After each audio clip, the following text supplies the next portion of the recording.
سیاسی تجزیہ کاروں اور سول سوسائٹی ارکان نے اس بات کا اعادہ کیا ہے کہ جموں اور کشمیر بین الاقوامی سطح پر تسلیم شدہ تنازع ہے اور یہ کہ کشمیری عوام کو اقوام متحدہ سلامتی کونسل کی قراردادوں کے تحت حق خود ارادت کا حق حاصل ہے۔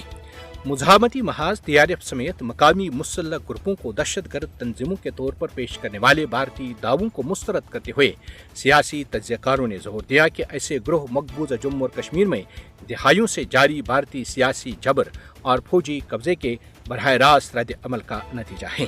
تجزیہ کاروں نے اقوام متحدہ جنرل اسمبلی کی قرارداد 37/43 کا حوالہ دیا، جو کہ آزادی، علاقائی سالمیت، قومی اتحاد، نو آبادیاتی اور غیر ملکی تسلط سے آزادی اور مسلح جدوجہد سمیت تمام دستیاب ذرائع سے آزادی کے لیے لوگوں کی جدوجہد میں جواز کی تصدیق کرتی ہے۔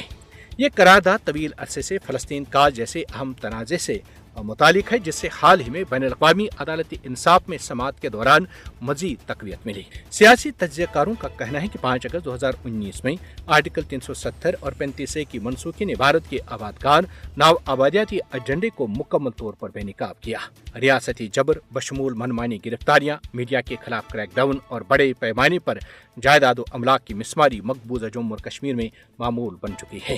بلا شبہ مقبوضہ جموں اور کشمیر میں مزاحمتی تحریک، دہائیوں سے جاری نظامی جبر، انسانی حقوق کی وسیع پیمانے پر خلاف ورزیوں اور عالمی برادری کی مسلسل بے حسی کا براہ راست رد عمل ہے۔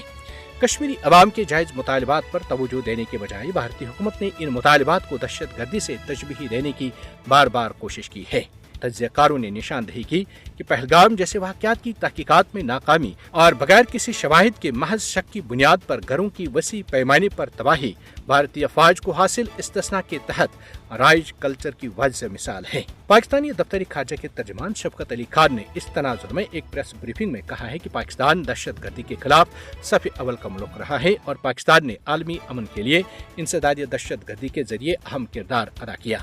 یہ پاکستان ہی ہے جس نے ایویگیٹ بم دھماکے کے ماسٹر مائنڈ شریف اللہ کو گرفتار کیا۔ بھارت جموں اور کشمیر میں نہتے عوام پر ڈھائے جانے والے مظالم سے بین الاقوامی برادری کی توجہ ہٹانا چاہتا ہے۔ ساتھ ہی بھارت اور اس کی افواج دوسروں پر الزام لگانے کے بجائے پاکستان اور بھارت کے درمیان تنازع کی بنیادی وجہ مسئلہ کشمیر کے مؤثر حل پر غور کریں۔